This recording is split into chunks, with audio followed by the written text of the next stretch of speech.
we're gonna be showing you guys one of our favorite places to go hang out, and it's really nice outside. It's like 70 degrees. It snuck up on us, and it's February still, and it's supposed to snow tomorrow. Welcome to Colorado.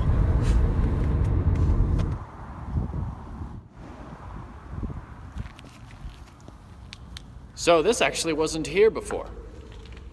And this reminds me of a film that I made with a friend of mine that you guys should check out.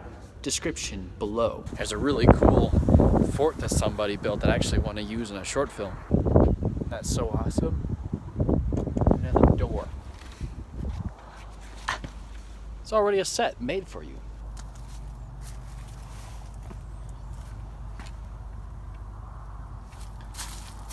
Come here.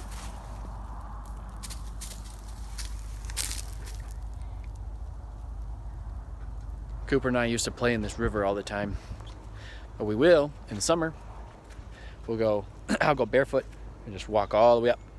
So this whole place will be flooded in the spring, and it would actually cover above Cooper's head.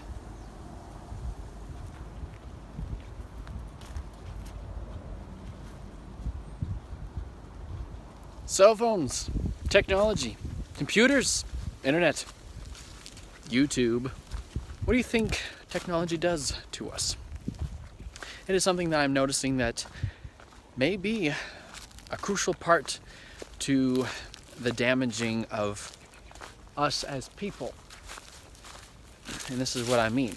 So yesterday when I came home from a video shoot, I was very much aggravated and really antsy, but I kept wanting to go to technology just to relax, or whatever you call it. Because it's not really relaxing, it wasn't helping, it was making me more and more agitated. And so eventually I told myself, you know what, I'm just going to sit and not do anything, just sit on this couch and allow my mind to process stuff, and that's it. And I think that's something that technology is taking away from us, and it's a very simple thing. However, that one small simple thing is making kids have ADHD and other just issues trying to concentrate and whatnot, which may lead to other issues like anxieties and things of that nature. And so that's kind of why I say that technology is greatly damaging us, and we need to make sure we take care of ourselves and know how to use it and not let it take a hold of us and take control of us. Because I think what technology does is that it pauses your brain from processing emotions and thoughts and feelings and concepts and ideas and all that stuff, puts them on hold, and forces your mind to go into a state of like null, because you're spending just enough mental energy to do the physical thing on the tablet or the phone, rather than just sitting and allowing your mind to process what has happened during the day, or just allowing your mind to decompress. We think that technology allows us to truly decompress, but it doesn't. However, let me show you a really great subscription. Dead trees. Eventually they get pretty.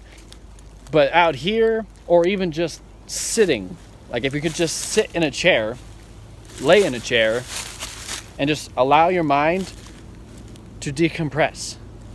Not have any distractions, just sit, shut up, and think for a second. And what that will allow you to do, your mind will start to wander, see where it takes you. And eventually you'll start having a thought, and that thought generates to another thing, and you'll eventually maybe find out that, something during the day was,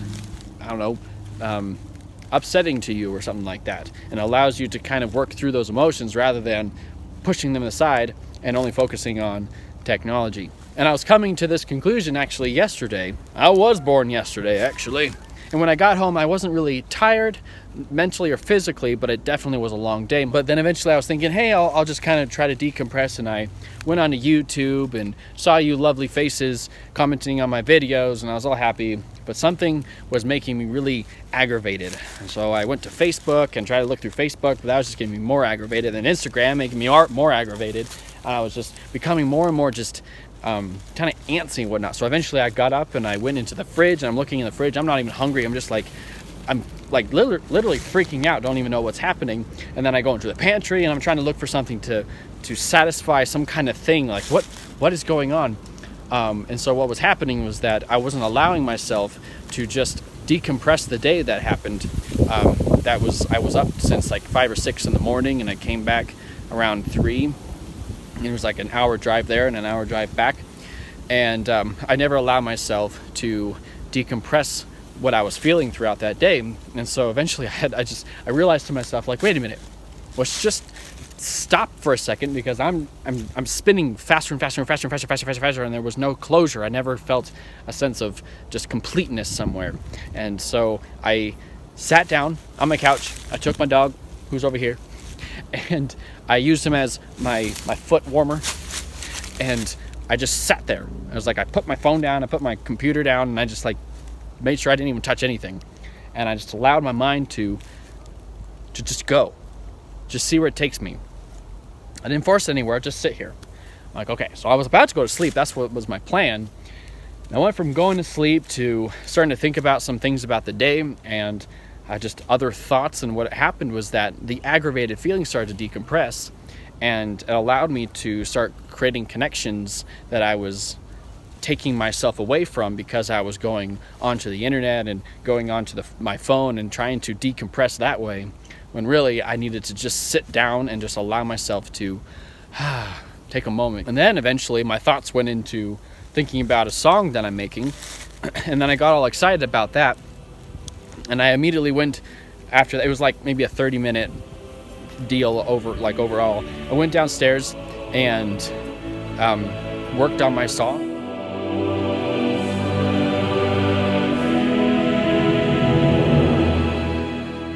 There were actual ideas, because the problem is when I came home, I was so spun out of my mind, I couldn't concentrate on anything.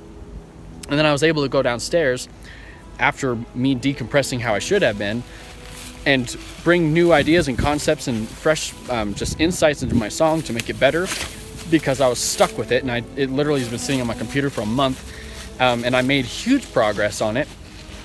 And I've been up since 5 a.m. that morning. I didn't even go to bed till 12, and I was able to have the energy to go throughout the whole entire day, which was amazing. And I was sitting back and going, wow, technology really does screw us up. It really screws me up, but I think it is something that is with everyone else. And so I would have to ask you guys, what do you think technology is keeping you from that your mind really needs?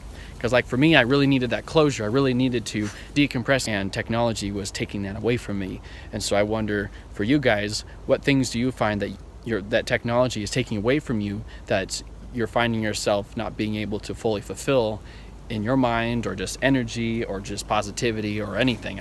Anything. Like, we're all different people. So this is for me personally. What is it for you?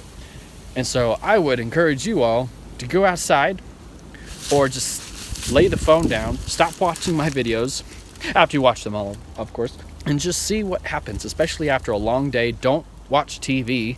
Don't go on Facebook. Don't go on Instagram. When you have a really long day, allow yourself to just sit and just see where it takes you, because you may find new energy at the end of that. Well, guys, that is one of my favorite places to go and hang out and decompress. I have one more, and it's in the canyons, and I'll have to show you guys that later. What is your favorite place to go hang out? Is it in the woods, or is it somewhere at home? Is it somewhere in the city? Let me know in the comment section below, and I will see you guys in another video or another life. You never know.